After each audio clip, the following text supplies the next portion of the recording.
doctor. He was fascinated by the miracle of the human body. How impossible it seemed for a body to function the way it does. I guess you could say the incredible intricacy of life. We tried not to pressure him. If anything, he was hard enough on himself. We tried to get him to go out and play with his friends more. It wasn't healthy for him to be sitting around the house as much as he did. Maybe we gave him too much space. Maybe he needed more attention, more of our time. Maybe we spoiled him. Maybe there are a lot of things that we could have done differently as parents. But there is no maybe in how much we loved our son. To take one life is horrendous. To take others' lives is a tragedy. Susan Klebold, on April 20th, 1999, was positive that her son had been killed in a school shooting, but she was horrified to find that her son was the school shooter. We all remember hearing the heartbreaking stories of the families who had lost their children, but what we don't ever stop and think about is how it affects the shooters' families. We cannot ever justify the actions of these shooters. We can simply realize the emotional baggage that their families will carry with them for the rest of their lives. Trauma by Hope McIntyre. He never cried much as a baby, but he was a real terror once he started walking. We used to always joke that he started running before walking. He would get up and go full tilt until he landed on his head. And he walked around for a good year with 2 matching bumps on his forehead. My mother, she used to say he looked like a devil child. Who could argue with her logic? He went to bed early the night before, but I don't know if he slept. He was playing his music until late, and my husband had an early business meeting the next morning, so I was in the shower when he left. But when I was ready to go, I stood outside my son's door to say goodbye. I never even dared to go in anymore. I guess I respected his privacy. It was early afternoon when I got the call at work. And I had just come back from a great lunch with my sister. And someone had a radio on in the office, so I could hear bits and pieces. The call was from an officer. I don't even remember his name. I just froze. It was so confusing, incomprehensible. So I picked up the phone to call my husband at work. But he was in a meeting and I didn't even think to tell them that it was urgent. I just hung up. I didn't know what to do. I didn't know where to go. To the police, the hospital, the school, the morgue. So a friend of mine, drove me to the police station. And my husband was there, but I don't know how he heard.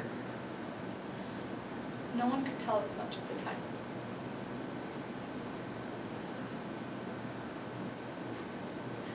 "13 people were killed in the massacre, and 23 more were injured. The names of the gunmen have not been discharged. Reports have confirmed that it was 2 students known for their rejection of the school's popular cliques.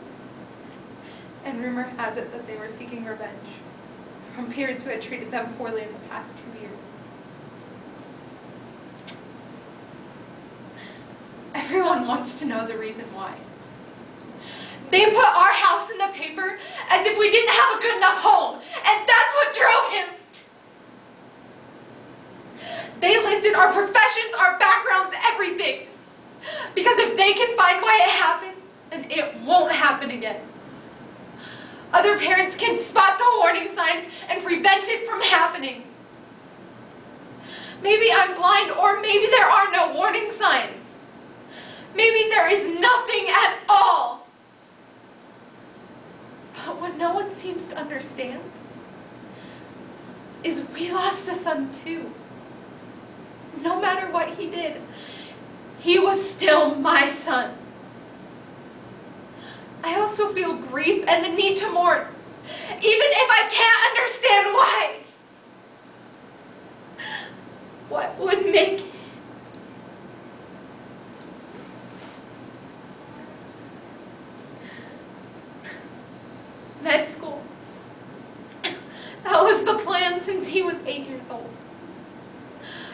believe in guns, and neither does my husband.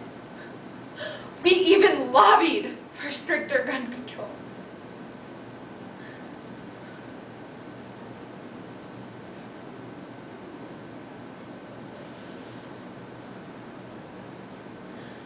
I feel so alone. No one will talk to us. My husband, he can't stand to go to work. He won't talk to me though, and I can't see an end to it.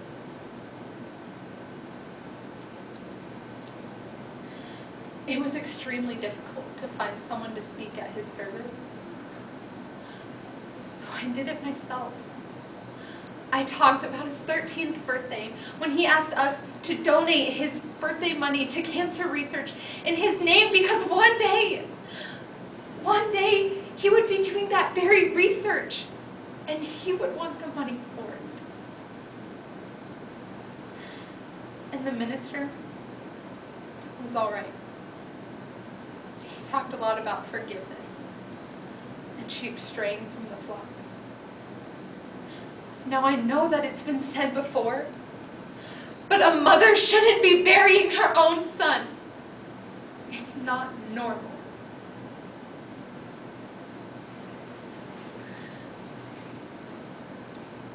I've been taking these sleeping pills lately, prescribed to me. When I sleep that deeply, I don't even notice that I am alone. I don't think about the mortgage payments or my husband's disability insurance running out or the lawsuit against us. The lawsuit. That's a laugh. What could they possibly sue us for? You can't get blood from a stone. But they say it's the principle. So that all parents can be liable for the horrific actions of their children. Because obviously we've not suffered enough and they just want us to feel ashamed. It wasn't enough that none of my family would even come to the funeral.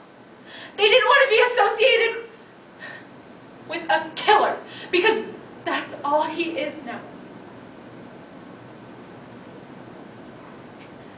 And even if I can't understand why he did, he was right to kill himself at the end of it. Because if he hadn't, they would have killed him slowly afterwards.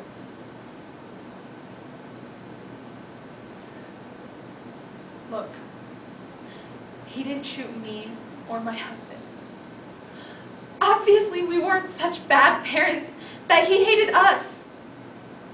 Why aren't you asking the kids how they treated my son? What did they do that made him hate them so much? Why aren't you asking the school how they treated my son? No one even picked up a phone to call me and tell me that he didn't show up to school that day. Why aren't you asking the school if they supported my son? He was 5 before he started going to that school.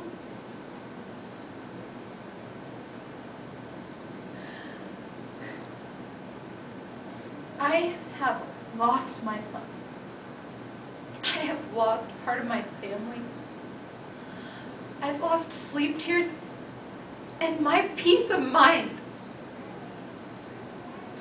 And you know what? There is a debt. A debt that I will pay for the rest of my life. And there is absolutely nothing that I can do about that.